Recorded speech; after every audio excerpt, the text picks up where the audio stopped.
All right, New Edition fans. Now, I know you're probably surprised by this because it's one of the few non-Tyler Perry related videos on the channel, but I've said it before and I'll say it again that I'm actually trying to branch out by doing various other videos on the channel about music, movies, other TV shows I watch, and the list goes on. But New Edition, I love the group, always have growing up. I was born in '91, but I definitely grew up listening to the classics like, If It Isn't Love, Mr. Telephone Man, just to name a few of the songs. And in 2017, when the New Edition story, the biopic, premiered on BET, I feel like that just introduced an entirely new generation to New Edition as a whole. And I don't even want to go over the numbers because I know it's a biopic, but I call it a movie. It just did amazing, not just for New Edition, but also BET, and also raised the bar for biopics as a whole, because I feel like Lifetime botched up plenty of biopics in its day, from the Aaliyah, the Whitney. Well, the Whitney one wasn't horrible, but to me, I feel like that felt more of a Bobby Brown story than a Whitney Houston biopic. And I think there was one on Britney Spears. And that didn't do.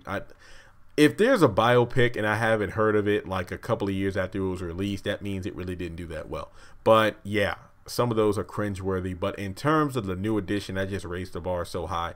And after the success of the film, well, even after the 3 parts aired, there were radio interviews. Like, honestly, I still love rewatching the BBD and then the Johnny Gill interviews on the Breakfast Club, because I just love getting more history about not just New Edition but also the solo acts, like what they did in between, like the Home Again tour after that fell apart, and then they got back together years later. But yeah, I just love hearing about that stuff. And they announced that they'll be doing a new album as a group. Then there will be this tour, and I think maybe a couple of weeks after the biopic aired on BET, they had like I believe it was like the title of the tour would be like a family affair or something like that, where they would have, of course, the original New Edition members. Then they would have the adults and the kids from the movie.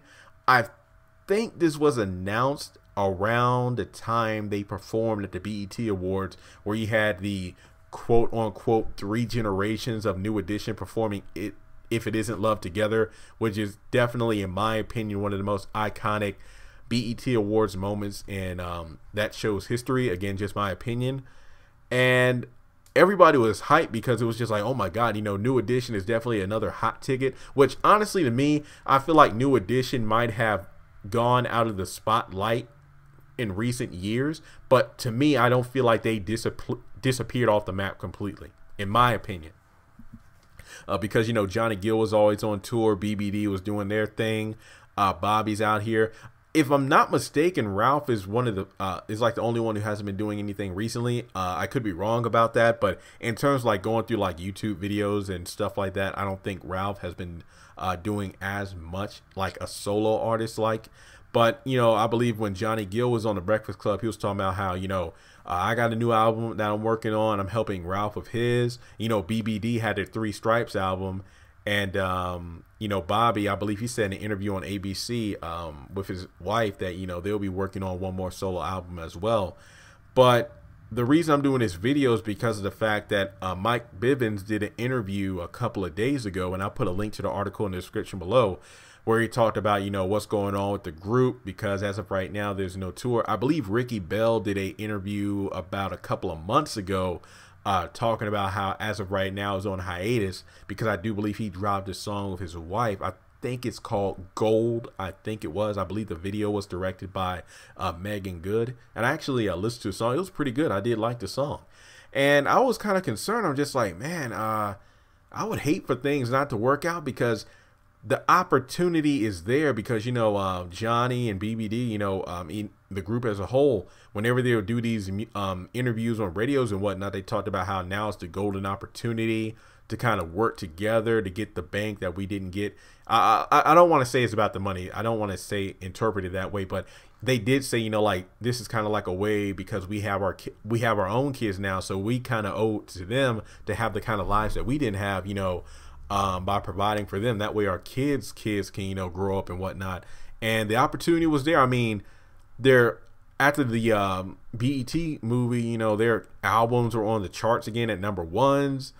Like the Can You Stand the Rain, Candy Girl, the number ones album, then, you know, like the solo albums and whatnot, they were just high up on the charts, either number one or very, very close to the top. And it's just a shame that things didn't work out, because my concern for the Family Affair tour was like, wow, I wonder how that's going to work out, because, you know, Hakeem or mini Mike Bivins, he's on Empire, and you know, other people are doing things. Like, I do like how what's it called, like BET Stories or whatnot. It's like a series that's on BET. I know that Woody and the guy that played Mike Bivins, Ronnie DeVoe as the adults, they got roles in that. And I think Elijah Kelly's still doing his thing with singing. I think Luke James is on Star. I think that Elijah's on there with him as well.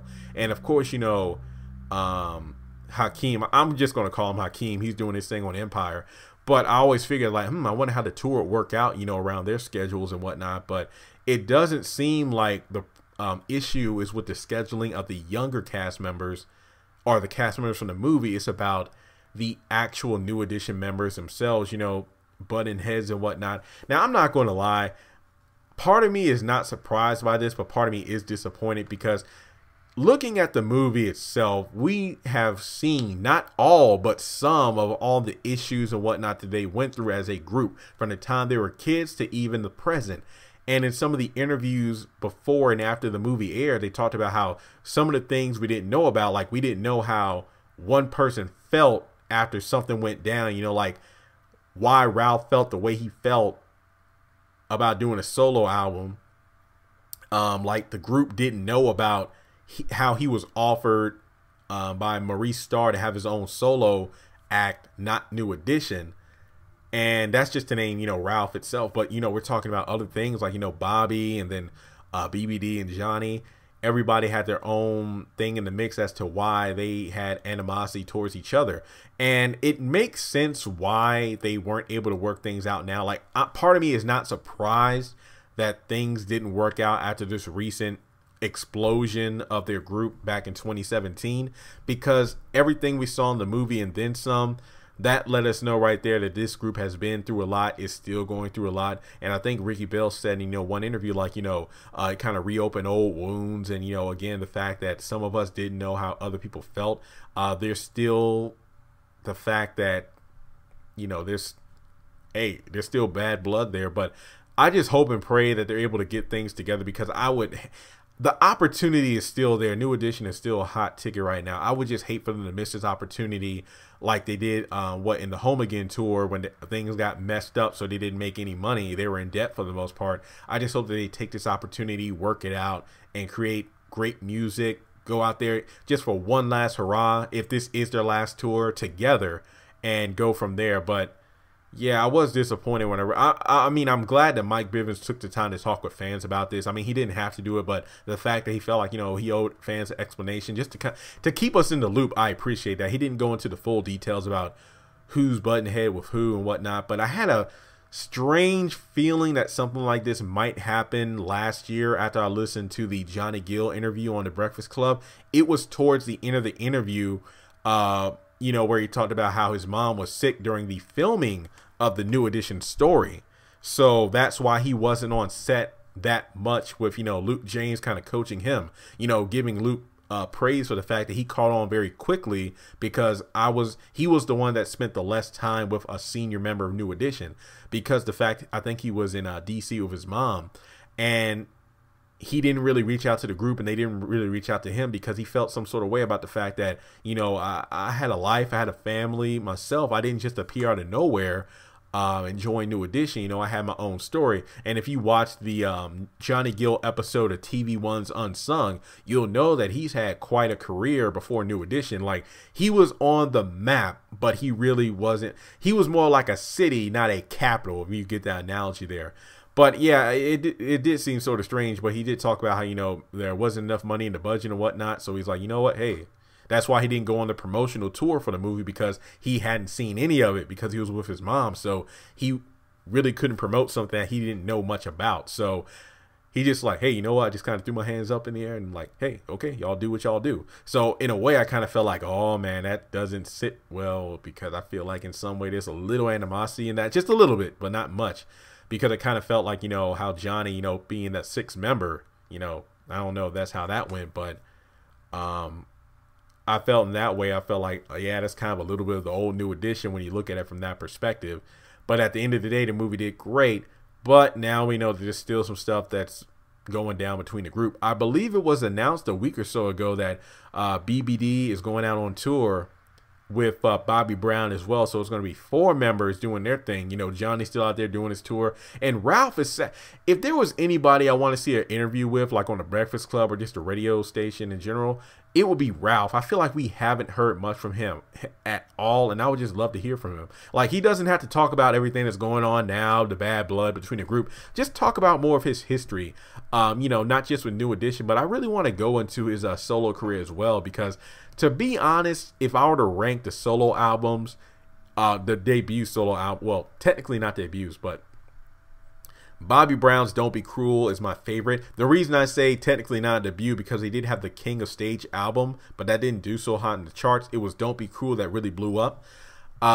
Johnny Gill's self-titled album, I think that was his second self-titled album, the My album. After that, I would say BBD's Poison, Do Me Baby.